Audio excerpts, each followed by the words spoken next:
On behalf of the League of Women Voters and your community television station, BCTV, I want to welcome you to a conversation with the candidates. I'm Janet Kramer, moderator for our program, an informal discussion of questions I will ask of all of the candidates. While there won't be formal rules, I will do my best to make sure there is a fair balance of time among all of the candidates to respond to the questions. At the end of the program, each candidate will address you directly to ask you for your vote. The town of Brattleboro has a 5-member select board, 3 people who are elected for 3-year terms and 2 people elected for 1-year terms. This March 1st, we are going to be electing 1 person for a 3-year seat and 2 for 1-year seats. Continuing on the select board are Dick DeGray and Dora Baboulas. These conversations are divided in 2 parts. Last week, we talked with the 2 candidates for the 3-year seat, Spoon Agabi and Ken Schneck, and Chris Chapman, a candidate for a 1-year seat, who was unable to join the 5 other candidates today because he was out of town. Candidates for the 2 1-year seats, besides Chris Chapman, are Joe Bushy, Hillary Cook, David Gartenstein, Catherine Turnus II, and John Wilmerding. And they are here today to discuss the same questions the previous candidates explored. Question 1. What are your reasons for running for this select board position? What special skills, interests, activities, or experience would you bring to the job?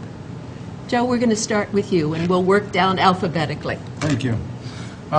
I'm interested in running for the select board. I feel that I'm a lifelong community resident. I've done a number of things in town here, and to me the select board seemed like the pinnacle of service to the town. And I've been thinking about it for some time, and the opportunity arose here, and I decided to take it. And I feel that I bring skills from a perspective of the average Joe, so to speak, to this board, and I am looking to represent the average citizen on the board. And I am taking over, I think, a position of representation previously served by a previous member that's now leaving the board, Mr. Pillsbury, and I hope to continue to represent that segment, if you will, of the community that he had previously hoped to reach. I bring skills that I feel I can communicate with most all levels of the citizenry. I have experience in a variety of trades and skills, and I hope to bring all of those to the table. I can communicate and listen as well as I can speak, and I would like to be able to offer that to the citizens of Brattleboro. Thank you. Okay. Hillary. Thank you, Janet. I'm Hillary Cook. I'm running for the 1-year seat for Brattleboro Selectboard. I moved to Brattleboro in 1998. Prior to that, I lived in Dover and Newfane.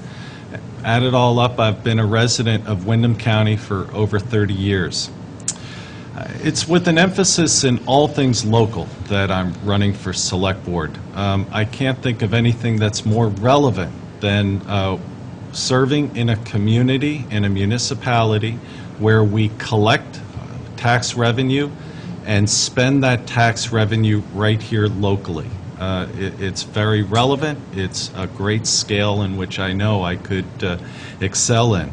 I'm a big believer that no pothole should go unfilled, and I also believe that we need to plow our roads. We need to maintain our streets. That's an essential and nuts and bolts part of operating a town. I also see that we need to also expand the scope of a select board into leadership capacities, and I, having been in areas of leadership, owning my own business, serving on other boards, both public and private, I'm serve on the on planning commissions in other towns where I've lived. I've also serve on the Sojourns Community Health Clinic Board as well as the River Valley Credit Union Board. So I have a real experience in boards and leadership, and I would look forward to leveraging those skills on behalf of Brattleboro. Thank you. David. Thank you, Janet. I'm David Gartenstein, and I'm also running for a one-year seat on the Brattleboro Selectboard. I'm running because I've spent a great deal of time committed to public service, and I think that the skills and abilities that I've developed are well positioned to work on the Select Board. I currently serve on the Brattleboro Union High School Board of Directors, having been elected to that board by Brattleboro's voters 3 years ago. As a member of the Brattleboro Union High School Board, I've worked to make sure that the school is managed in an effective way and in a fiscally responsible way. The budget that was adopted last night by the union's voters came in at a level that is similar to that we had in 2007, while still maintaining appropriate levels of service for students. I have also previously served on the Town of Brattleboro School Board and worked also on the Brattleboro Development Review Board for 9 years, including 5 years as the board's chair. My public service work also extends to what I do for a living, working as a deputy state's attorney prosecuting criminal cases. My goal is to make sure that the town is operated effectively, that municipal services are delivered effectively and in a cost-effective manner. I agree with Hillary about the importance of roads and bridges, provision of emergency services. In many ways, local government plays almost the biggest role in our daily lives, and I think I can bring skills and abilities to bear on these tasks that will serve Brattleboro's voters. Thank you. And I must say, I'm delighted, because that really makes it a conversation when you talk about what you not necessarily to refute what you each say, but build on it. So that's what I like for a conversation. Catherine. Janet. Hi, Catherine Turnus II. I decided to take a shot at the Select Board. I am, I guess, in the part of the population that is the senior population right now, looking for affordable housing, utilizing the drop-in center and the food shelf. I haven't lived in Brattleboro as long as everybody else has in Vermont. I am a new person. I've only been here for 6 years, but I am very familiar with Brattleboro. I went to Keene State College, and Brattleboro was a great place for us to hang out.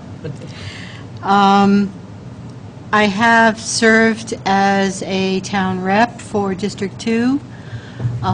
Since then, the last election was put on for District 2 as for a 3-year term, but since I have moved out of the district into District 3,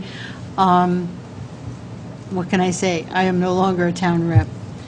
I now serve on the Development Review Board.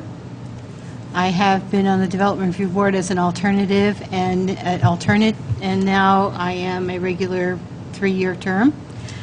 And I am on the BCTV board, and I have served on the board of the local church, which is All Souls Unitarian Universalist Church in West Brattleboro. I have 30 years of corporate experience. I have a business background. I am very familiar with budgets. As an independent filmmaker, I have had to create budgets. I have had to apply for grants. Very much aware of that end of what would be needed for the Select Board, since they did have to apply for grants for the, as far as I know, the water treatment plant, if I am not mistaken. And I'm concerned about the mass transit situation, the local transit situation within Brattleboro. I know we have our Beeline bus, but I think that we need something else. We need to be able to offer something to the people who come into Brattleboro. This is a tourist community where they don't have to constantly drive their cars in the main street. And there are alternatives for that. There are smart cars. There are all types of things that can be looked into. We'll probably be talking about some Okay. of those things later on. All right, well, Thank then you. I won't talk about it anymore then. Want to give John some thoughts. John Wilmerding. Thank you. I love Brattleboro, and I'm running because I want to give back. I want to return to Brattleboro. I want to return to you all the wonderful things that you've done for me and for my family. This is the best town in the world. You could not find a better place to live anywhere in the world, and that's why I want to offer my service to the town of Brattleboro. There are 5 others who want the same 2 seats, 1-year seats, and you see 4 of them here with me. You'll get to vote for 2 of us, and I hope you'll vote for me as one of the 2 1-year select people that you elect. I'm running, I think, with a different vision, maybe a slightly distinguished vision from these other worthy candidates. Going back to my very earliest career in community organizing and my later career as a folk singer, I am unafraid of controversy, and I'm able to talk articulately. I care very, very deeply about issues of controversy, things that people disagree about. And I want to be able to bring to the Select Board an articulate voice on issues that a lot of people have different opinions about.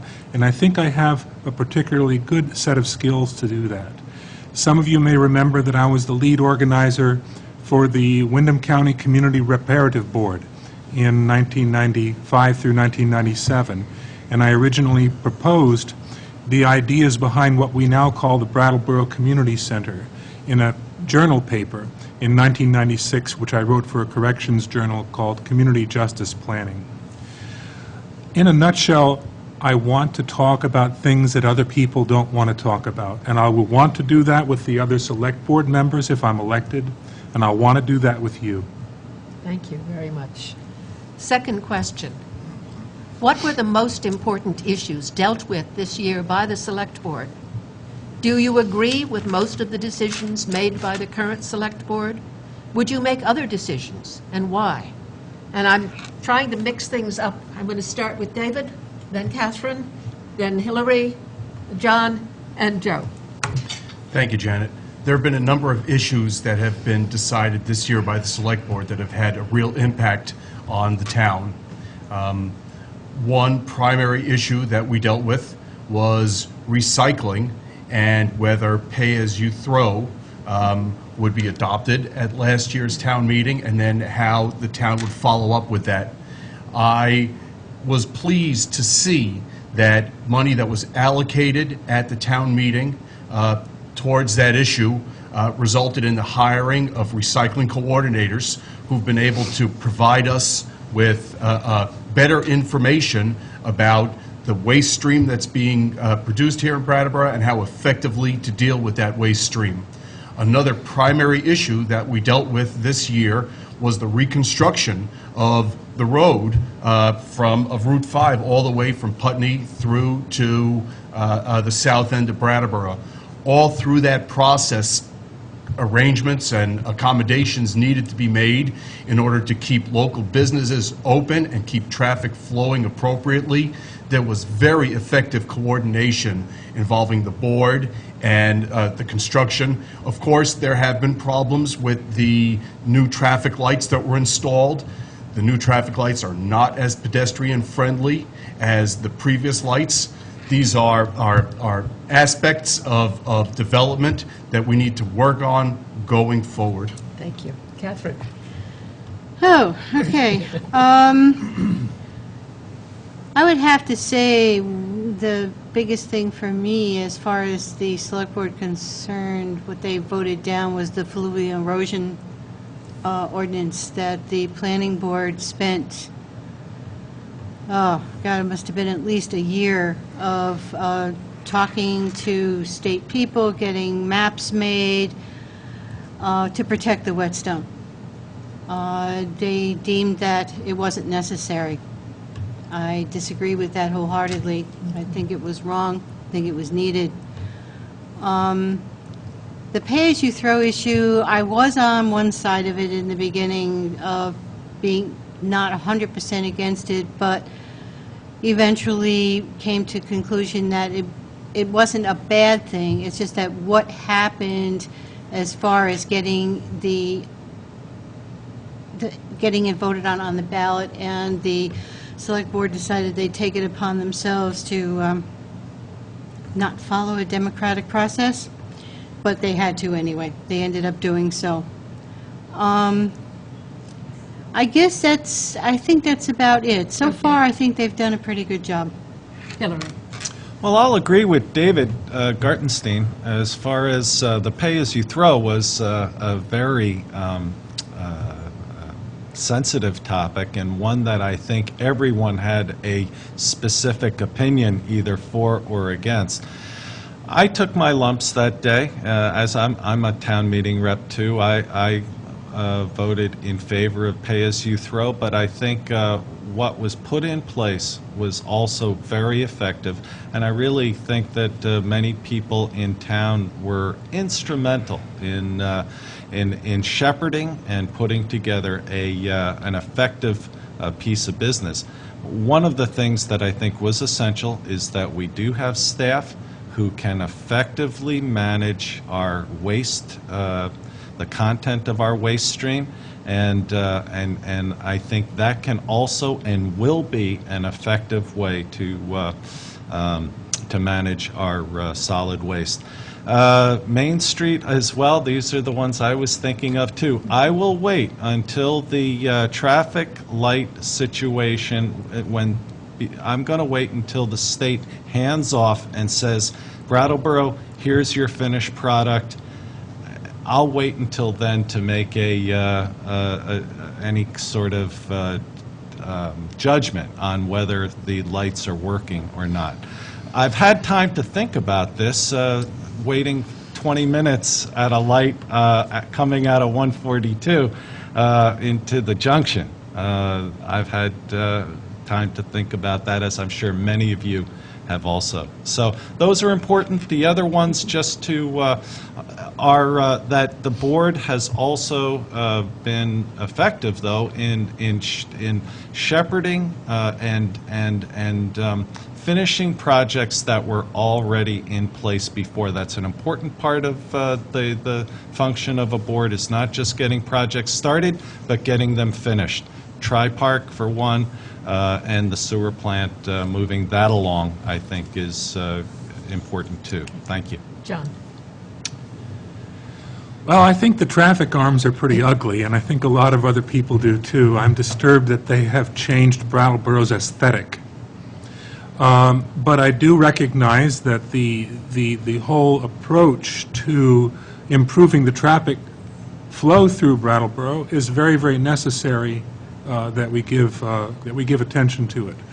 I think in general, with the current select board and past select boards, there's been a feeling in the populace in Brattleboro that they're kind of blindsided by some of the decisions that come down.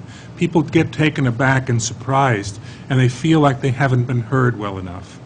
And as the pay-as-you-throw issue has come up, I think that's the ideal example.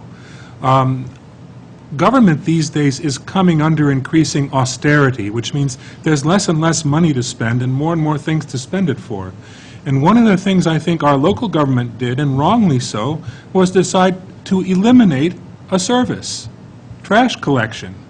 They decided to eliminate a public service that you pay taxes for and make it that you have to pay for it over the counter by paying as you throw. And I think this was the wrong approach to a very crucial problem. I think we need to redouble our efforts toward recycling, and I think we have to go from 20 or 30% recycling in this town to 60, 70, 80%. And I'm willing to help the town in leadership in that direction. Okay. Joe. I would agree with most all of those comments before me in that I think the pay-as-you-throw and recycling issue was certainly one of the most important things that the Select Board had to tackle in this past year. I had a tough time with that myself. I personally have little or no impact on trash and recycling. I generate so little, it's negligible. But I observe, even just in my trips to recycling, that a lot of people have a lot of things to recycle. And I think I've heard a lot about that, and it seems like that initially there wasn't a lot of action. There was a lot of talk, but not a lot of action. I didn't really agree with how the pay-as-you-throw initially was put forth, and it seemed to me from the get-go, as I think we're working towards now with the two recycling coordinators, that we could accomplish the same end in a better way than taxing the segment of the community that I think would be most affected by that pay-as-you-throw, or the people who least could have afforded it. And I think I could join, as John says, with the community in helping teach people how to become responsible recyclers and trashers, if you will, and drastically improve to a much greater recycling rate in that area. Also, the mast arms and the traffic work, that certainly was an important thing that the board had to work on over the last year, and there's an example of dealing with things in the face of adversity. No one really knew what was going on with those arms until all of a sudden it was a day late and $1 short. And there are things about that I probably would take issue with, because I'm sure there were probably a lot of meetings and so on and so forth before that, but I don't know that we ever had a mast arm out here to look at and see just how pretty it was going to be prior to it actually being installed. At times, it seems like there's maybe some of the plans are a little short on common sense and long on detail, and I would hope to try and bring some more common sense to some of that planning and that process. Also, the sewer plant, that is definitely a huge thing that the Select Board worked on in the last year. Not just the Tri-Park sewer project, but the improvement to the sewer plant. And I would look forward to seeing that completed so that we can benefit from the improved services that are proposed from that, and hopefully getting the rest of the town and others that are not able to be on sewer hooked up with that system. So, other than that, I would agree with most of the decisions made by the Select Board so far in the last year. Several of you have mentioned fiscal austerity. And indeed, the third question is, how would you propose, as a Brattleboro Select Board member, to deal with the state of Vermont's fiscal crisis with Governor Shumlin's proposal for cuts or local cuts? How might they affect daily life in Brattleboro if the representative town meeting approves the proposed budget, or even if they don't approve it? It certainly sets a standard for the way life will be in Brattleboro. And I'm going to start, Joe, by asking you to start, then Hillary, John, Catherine, and David last. That's a tough one for me. I'm not really a mathematician, so to speak, or an accountant. But I would say that from the layperson's perspective,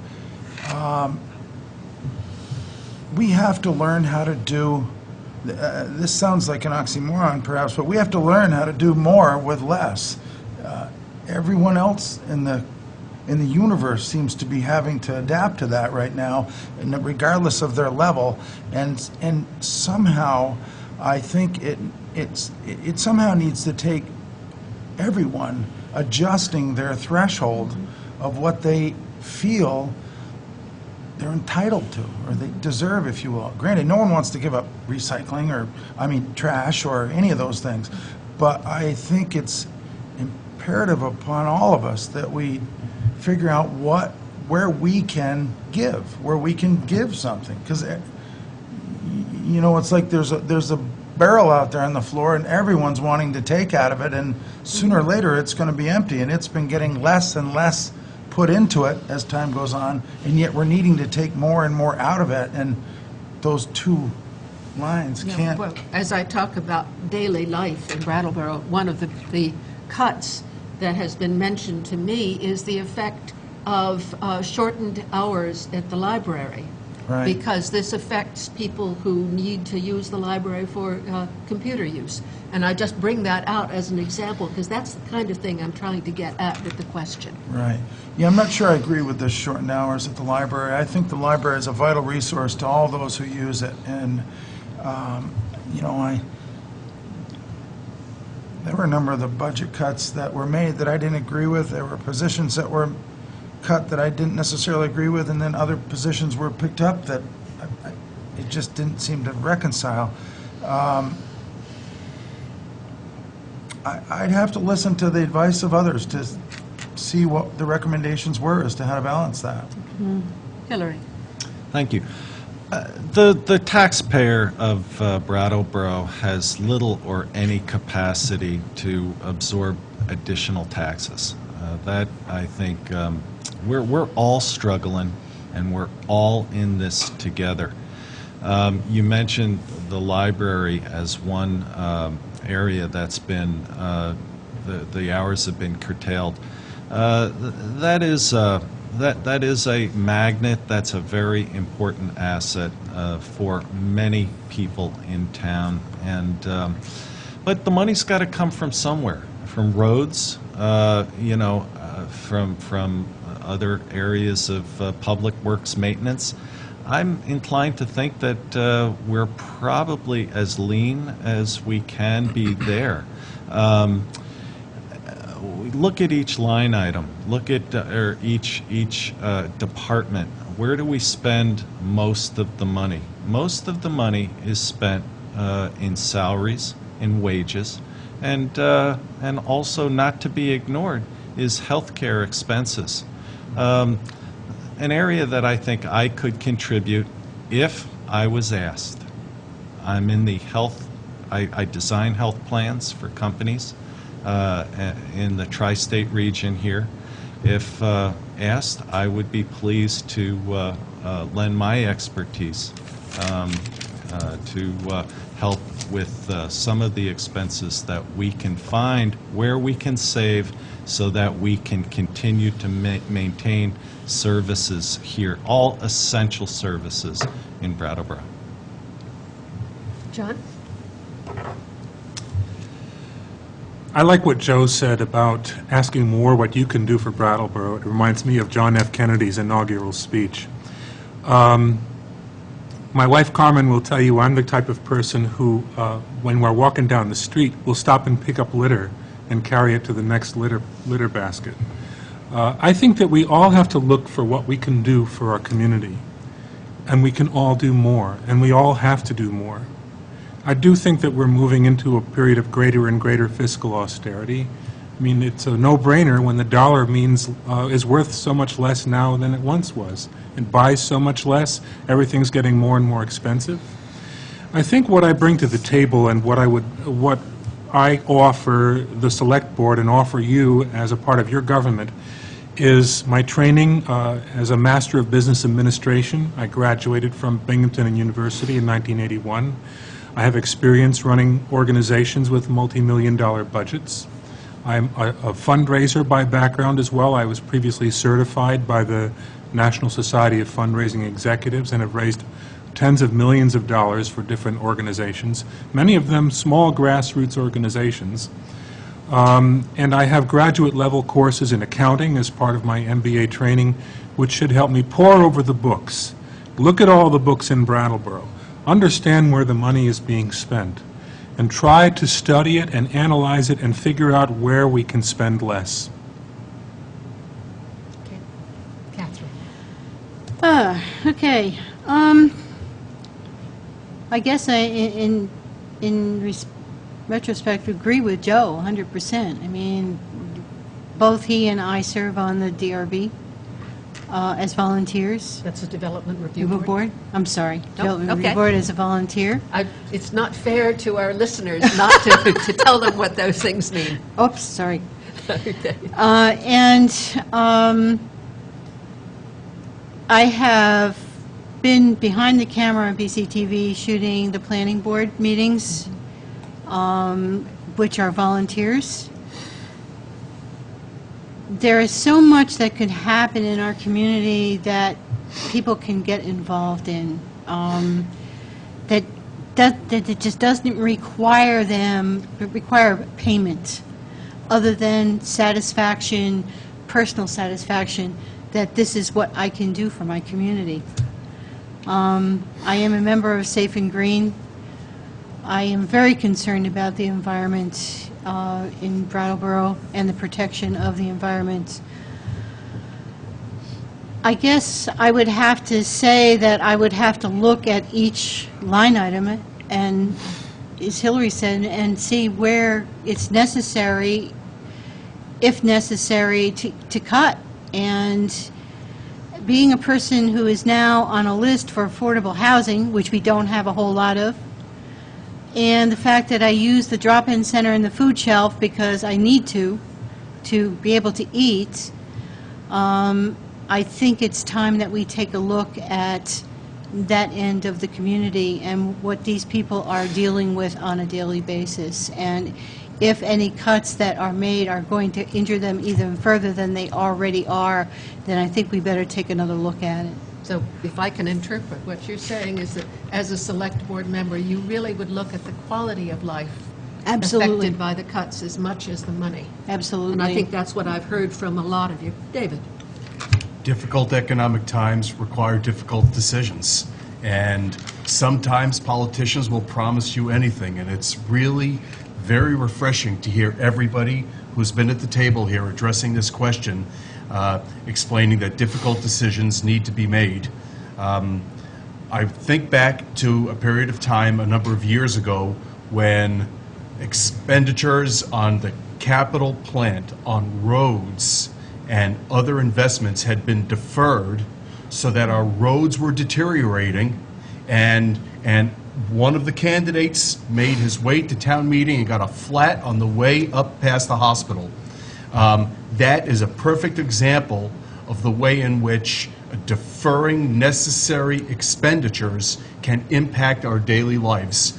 The Select Board's been faced with difficult decisions this year in trying to bring in a responsible budget. It's unfortunate that hours at the library had to be cut back, but it was interesting to see what people had to say about the cutback in hours in the Reformer just yesterday, recognizing that it was a difficult decision, but that's one of the shared sacrifices that we make in these difficult economic times. You lead into my next question. It makes life very easy. There has been quite an outcry about the Select Board's recent sale of a wooded area of Morningside Cemetery to a developer who proposed to build 5 houses before he withdrew because of the opposition. I have been asked by the opposition group to include the question, will you support protecting the undeveloped areas of Morningside Cemetery from future sale or future development? I want to broaden that question by asking how you, as a Select Board member, would respond to strong opposition to decisions you may make on behalf of the town. John, why don't we start with you and just work straight through to Joe. When there's opposition to actions that town government have decided upon or are considering, that's a conflict. It's a conflict in our community. It's not the kind of conflict where people are trying to kill each other, but it's still a conflict. And conflict is part of daily life. And I think that my experience as a mediator and with training as a family group conference leader and my experience helping to originate the reparative probation program in Vermont, which won several national awards, equips me to take a different tack toward these things so that we don't fight it out. We talk about things together and get to yes. We get to a place where everybody's comfortable with the outcome. I believe that's always possible. Catherine. Oh, let's see, the first part of it was... First part of it was a in regard specific to the question land. about Morningside Cemetery. Yeah, But a wider question. that is something, unfortunately, being a member of the Development Review Board, I cannot answer that, sorry. How I would vote for it is Yeah, not have done. a broader, Broader look at conflicts within decisions that my fellow Select Board members would make and not be popular. Well, that's life. You know, we have to make decisions that are not popular. I agree with John, that you sit down and you arbitrate and you talk. Communication is something that is absolutely necessary to be able to understand what people want. We have public meetings for our Select Board meetings. We invite the public to come and express their views.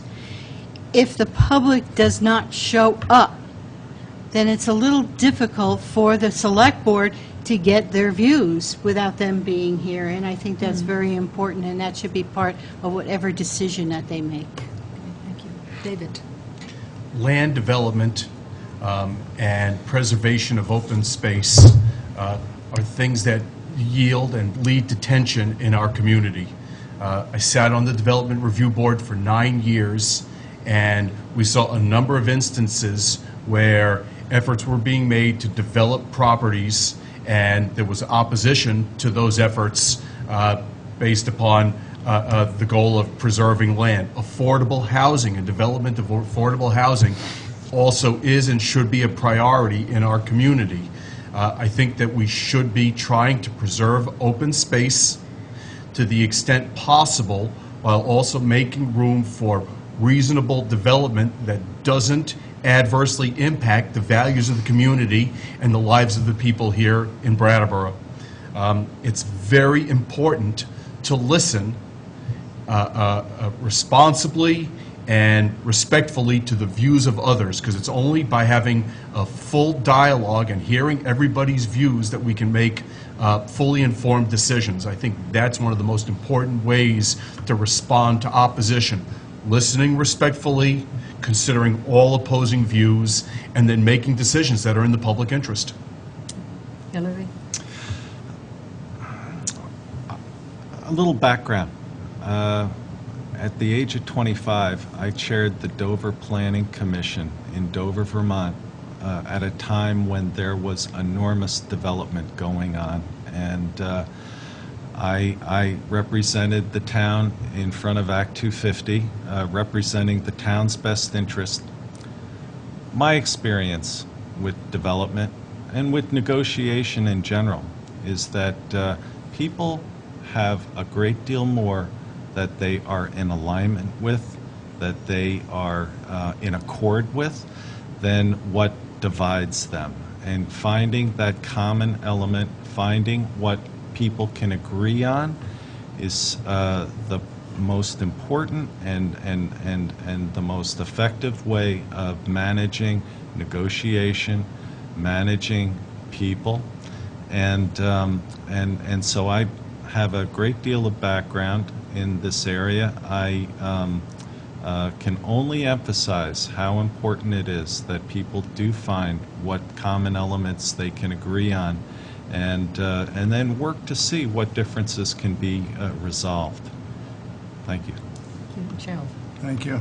In regards to your two-part question there, in regarding supporting protecting the undeveloped areas of Morningside, that was your first part, correct? That was the first part of the question. I'd have to, I watched that process pretty carefully through the DRB. I actually happened to be the one that videotaped a site visit down there. And I don't recall a site visit where I've recently observed more emotion present. And as I don't think I could have said it better than David did. Applications bring out the emotion in people, especially when they're right next door to you or in your favorite space to go. And it is a very difficult thing to take all that emotion into consideration and emerge through the end with some semblance of logic and reason and applying the rules. And that's, as David said, I think as long as everyone is able to be heard and considered, that I think you can reach consensus eventually. There's always going to be opposition. it feels like there'll always be someone that's not in favor of the 5 units there or the 4 down there or whatever. I have mixed feelings about that particular Morningside development.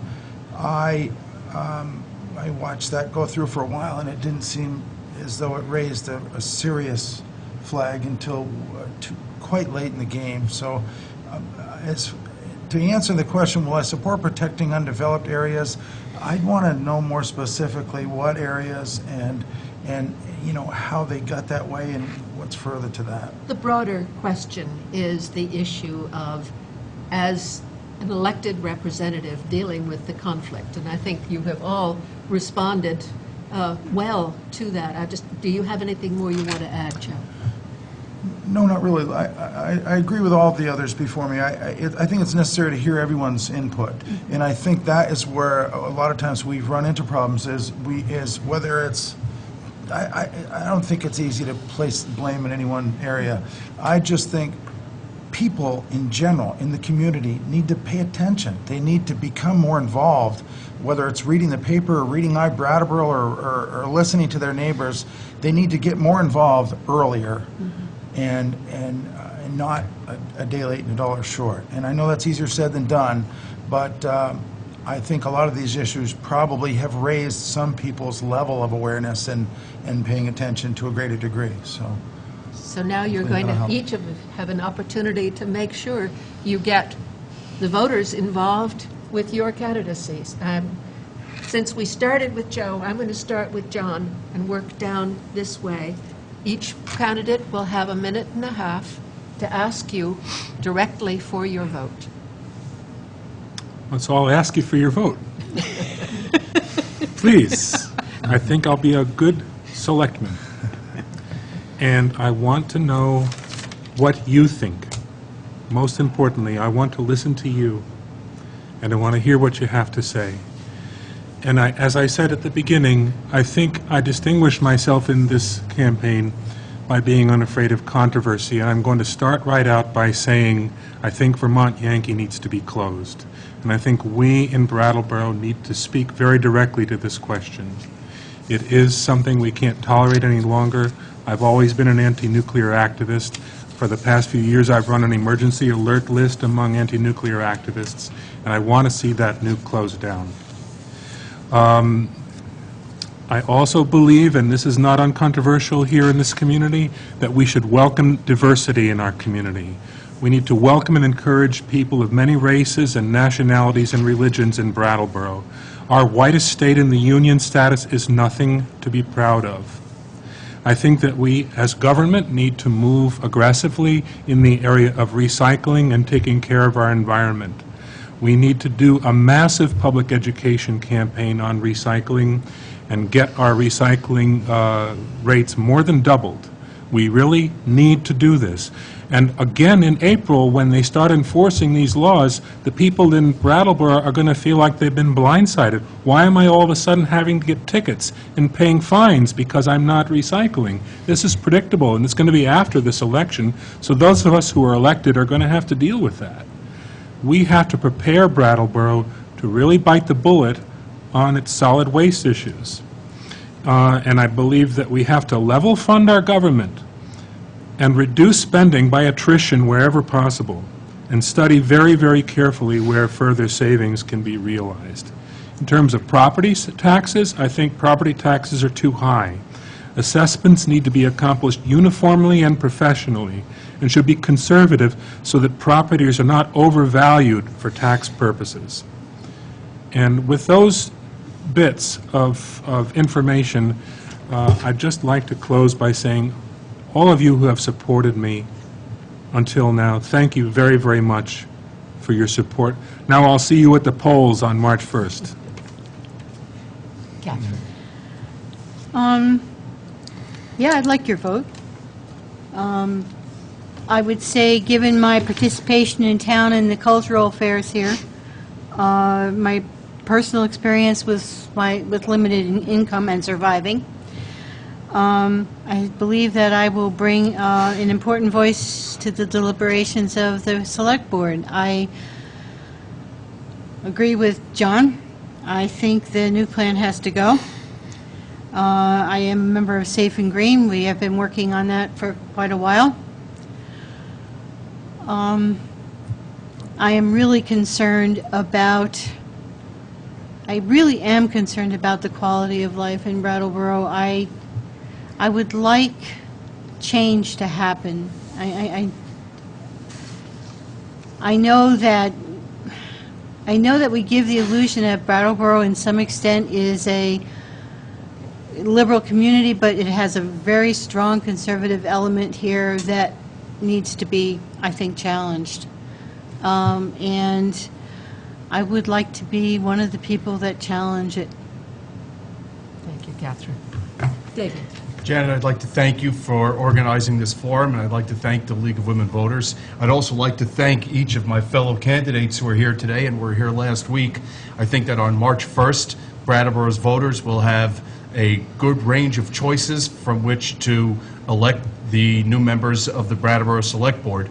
I'm running for Select Board, and I ask for your vote because I have experience in local government, and I think that I can help to run Brattleboro effectively from a position on the Select Board. I've served on the high school board, I've served on the town school board, and I've served also on the Brattleboro Development Review Board. My goals are to help to make sure that local core municipal services are delivered effectively and that the tax burden on members of the community does not increase. I ask for your vote on March 1st. Thank you. Thank you, David. Hillary? Again, I'll thank you too, Janet, for a informative forum and one I'm very pleased to be here to participate in.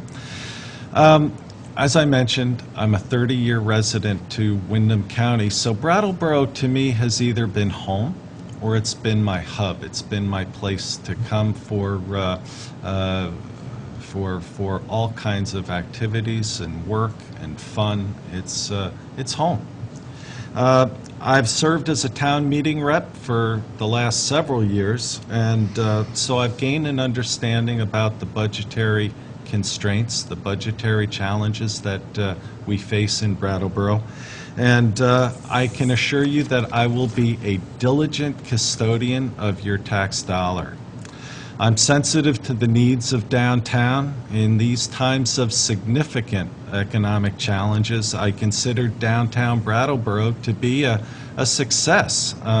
It represents our values of scale. It represents our values of commerce. And I like that, and I like that type of community, and I have and will always continue to call Brattleboro home. I vision a select board through its leadership that can collaborate with the work of the Brattleboro Chamber of Commerce, building a better Brattleboro, and the Brattleboro Development Corp. At the same time, I and many others recognize the opportunities that exist to shape our future with other community organizations like Post Oil Solutions and Transition Towns Movement. I've been involved in all of those organizations and can easily, I'm easily involved and effective with all of those. There's clearly, because of that, all of these organizations say one thing: we are concerned locally. And that clearly indicates that there are more issues that unite us than divide us. So I ask for your vote on Tuesday, March 1st. It's an important election. It's one that I think will help to define the town further, and one that I would like to be involved in. Thank you. Thank you, Hillary. Joe? Thank you very much. Thank you again, Janet, for having this forum today and this opportunity for all of us to express our views to the voters out there, why they should choose us. Again, I ask for your vote on March 1st, and I look forward to seeing all of you at the polls. I have had experience in this town. As I said, I've been in this town for 48 years in Windham County area. I'm a self-employed landscaper. I have been on the Development Review Board going on 9 years. I've been on the BCTV board with others here and other numerous committees. I even was on the Repair to Probation board early on, not long after John started back with that. I've been on the Strolling of the Heifers committee since it started, going on 10 years ago this year. This is their 10th year anniversary. I've been a town meeting rep for 4 years now, and I have a good feel for the town. I know most of it with my eyes closed. I would like to bring a perspective to the select board that I'm not sure is always represented, and I ask for your vote on March 1st to do so. Thank you very much. Thank you very much indeed. On behalf of the League of Women Voters, I thank you for viewing and listening to this conversation with the candidates. Certainly listening to all 5 of you and the 3 candidates who spoke earlier. I'm very much aware of how you are listening to each other, which makes me very hopeful about all that we are doing. The League of Women Voters helped teach me how to listen and how to be involved in community affairs. Last year, the League of Women Voters celebrated 90 years of being a nonpartisan political organization, which means we do not support or oppose candidates. But boy, do we work for things that we study and work on. It took 72 years before women achieved the opportunity to sit where Catherine is and be involved in be in voting participants in government. And when the League was formed, we expected maybe it would take 5 years. Then everybody would know how to be informed voters. Just teach the women and then everything would be fine. But we discovered that men as well as women needed an organization that was devoted to teaching them how to be informed, active participations in government. And we work to increase an understanding of major public policy issues and influencing public policy through education and advocacy. Despite our name, since 1973, anyone, man or woman, is welcome to be a League member. And we indeed have a very active male member of the League of Women Voters, member-at-large unit here in Brattleboro, and I would invite all of you to consider becoming active along with us. For instance, this past year we had a state study on transportation, looked both locally but also statewide at various forms of transportation. Spent a lot of time studying it and then took a consensus so that not only did we know what sort of the book knowledge, but how did it affect each of us as thoughtful citizens. And then the state board will take all of these consensus from various League members and pass an agreed consensus on which we will take action through advocacy in the state as well as locally. Our programs are listed in the Brattleboro Reformer and BCTV, and I have some forms that I'll be happy to pass out to you. Tuesday, March 1st, is the day we vote for 3 select board candidates, for town meeting representatives and other officials. Voting hours are 9 a.m. to 7 p.m. at the high school gymnasium. All 3 districts vote at the same time. Since there's no school that day, it would be a good time to bring your children so they can experience democracy in action. To be eligible to vote, you will have to be registered by 5 p.m. Tuesday, February 22nd. You can register at the town clerk's office right here in the Brattleboro Town Hall. That's also where you can pick up an absentee ballot for yourself until 5 p.m. on Monday, February 28th. Telephone or mail requests for absentee ballots for yourself or someone else are also handled by the town clerk's office. I want to thank all of you for participating in this conversation today, and you really made it a nice conversation, not just a very tight, formal experience for me as your moderator, and I really appreciate that. And I thank the viewers for watching and listening to learn about your candidates. BCTV will be broadcasting these conversations on Channel 10 from February 12th until voting day, March 1st. check the BC TV daily listings in the Brattleboro Reformer for the exact times of the broadcast. This is Janet Kramer for the League of Women Voters and BC TV. Thank you very much.